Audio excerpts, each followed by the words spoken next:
recaudación. Y me enlazo ahora con la cabeza de la Academia Mexicana de la Lengua, Gonzalo Celorio. Señor director, ¿cómo está? Muy buenos días.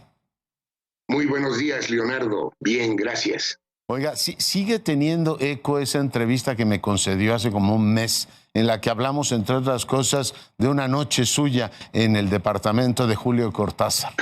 Memorable, ¿no? Pues sí, para mí memorable, por supuesto. Y para todos los Tan que... memorable que la escribí en un libro de memorias.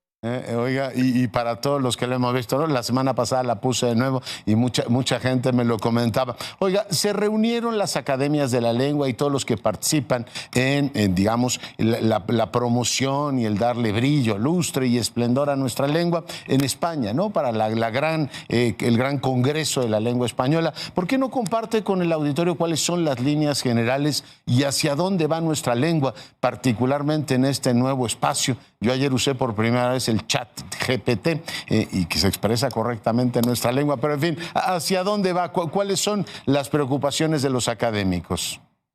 Director. Bueno, efectivamente se llevó a cabo el 9º Congreso Internacional de la Lengua Española, cuya primera edición se dio en México, en Zacatecas, y de entonces a ahora se han llevado 9 congresos de la lengua española en diferentes ciudades del mundo hispanoparlante. Ahora se iba a llevar a cabo en Arequipa, pero la situación crítica de Perú hizo que se cambiara de sede y entonces se llevó a cabo en la ciudad de Cádiz, una de las ciudades más antiguas de fundación fenicia de 1100 años antes de Cristo. La tacita de plata que llaman ellos. Exactamente, una ciudad bellísima, por cierto. Y bueno, como el tema era el del mestizaje cultural y lingüístico, pues fue una decisión creo que afortunada y pertinente. Y se reunieron efectivamente muchos congresistas, en total cerca de 1000, entre académicos de todas las 23 academias de la lengua española que existen en la actualidad en 4 continentes. Y también un gran número de escritores, de filólogos, de lingüistas. La temática, como digo, versó sobre el mestizaje. A mí me tocó participar en una mesa que se llamó Viaje, Tornaviaje y Cultura Escrita Transatlántica, pero hubo temas que tenían que ver con las relaciones de la lengua española con las lenguas originarias de América, y también se trató obviamente el tema de la inteligencia artificial. Me parece que es importante señalar que muchas de las grandes empresas digitales españolas están aportando recursos significativos para el apoyo a que la inteligencia artificial realmente aprenda bien a hablar español, porque no sé si el público que nos escucha sepa que hay más máquinas que hablan español que humanos que hablan español. Pues no lo hay sabía, cerca de 150 millones de máquinas que utilizan la lengua española y no siempre la utilizan de manera adecuada o de manera correcta, y no siempre hay variantes dialectales por áreas geográficas que nos permitan hacer algunas diferenciaciones pertinentes. Cuando uno pone su GPS en el coche, pues ahora sucede que ya no se dice que hay que dar vueltas, sino ya se dice gire a la derecha. Ese es un españolismo que ya hemos incorporado a nuestra lengua, no porque no conociéramos la palabra girar, pero la teníamos como fondo pasivo y no era la que usábamos. Entonces, bueno, pues hay que tener cuidado para que estas máquinas que hablan español, pues de alguna manera lo hablen con pertinencia.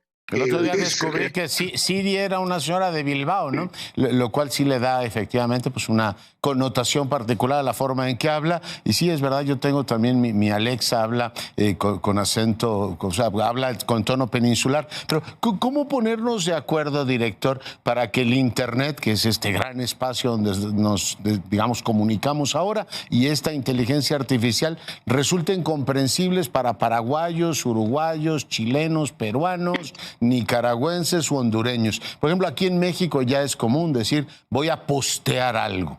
Y uno dice, bueno, postear. El otro día me pedían que hiciera una alocución. Me dijeron, pongo una quote. Digo, ¿una qué? O sea, una quote. Y bueno, y así podría, ¿no? Aquí decimos tweet habitualmente. Veo que los cubanos de Miami le han puesto, que es muy, muy bonito el nombre, dice un trino, ¿no? Como es un pajarito, dice, no es un tweet, sino un trino. Pero ponernos de acuerdo en eso de tal manera que, bueno, pues el Internet no sea un fragmentador de la forma en que hablamos en los países que recordaba, ¿no?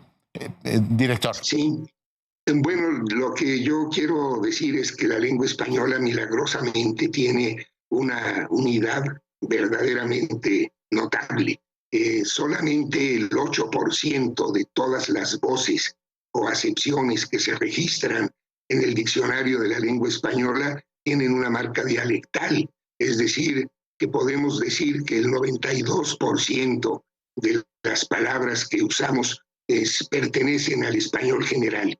Esto es verdaderamente muy notable porque desde mucho tiempo antes se pensó que al español que se habla en un territorio tan vasto le podría haber ocurrido lo que al latín, que se fragmentara en lenguas diferentes, ininteligibles entre sí.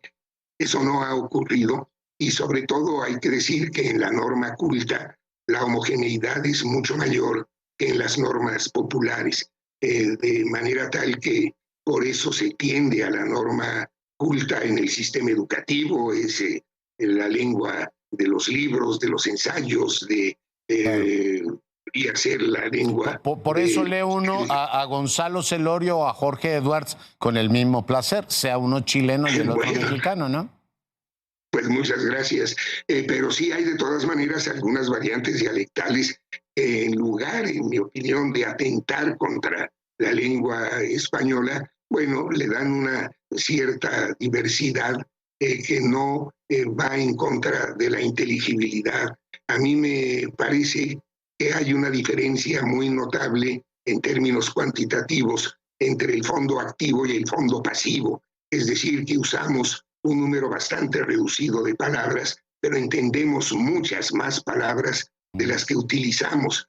Nosotros no usamos la palabra o la expresión chévere que usan los venezolanos, y los venezolanos no dirían "qué húbole" nunca, y sin embargo los venezolanos entienden esta expresión mexicana y nosotros entendemos el chévere aunque no lo usemos. ¿Verdad? De manera tal que no debemos tener tanta preocupación, pero sí hay que tender al español general en estos medios de comunicación, pero hay de todas maneras algunas variantes dialectales que van más allá del léxico y que tienen que ver con la estructura gramatical, y esas yo creo que sí hay que incorporarlas a las máquinas que hablan español en determinados lugares. Por ejemplo, el voceo que se usa en Argentina o que se usa en Nicaragua, bueno, pues es una forma absolutamente normal, correcta y culta que debería de incorporarse a estos sistemas de comunicación artificial. Se está trabajando en eso, hay mucho interés evidentemente y bueno, hay también recursos disponibles para llevar a cabo esta tarea. Lo que sucede es que también es una tarea realmente muy importante que no se puede realizar de manera tan Además, rápida. Supongo que es permanente, ¿no? Porque hay un montón de palabras nuevas. Y el tema es que resulten funcionales para entender. Esto decía yo de los trinos, que a pesar de que todo el mundo entiende lo que es un trino, si es en el Twitter día, no sé si fue un trino o fue un chillido, pero en todo caso un tweet lo entiende todo, director. Pero sí, que las nuevas, en fin, el inglés en este caso tiene un imperio muy grande sobre el ciberespacio, que todos encontremos palabras que nos permitan ir entendiendo. Finalmente el español, como usted decía, es un lenguaje global, es un lenguaje que hablan muchas personas y muchas naciones en el mundo, y el Internet es uno de los idiomas efectivamente predominantes. Sin duda. Un espacio, por supuesto, privilegiado. No sabe lo privilegiado que me siento yo de tenerlo esta mañana con nosotros, director. Al contrario, Leonardo, muchísimas gracias por esta entrevista. Gracias. Gonzalo Celorio es el director de la Academia Mexicana de la Lengua y hoy, para fortuna nuestra, ha conversado con usted.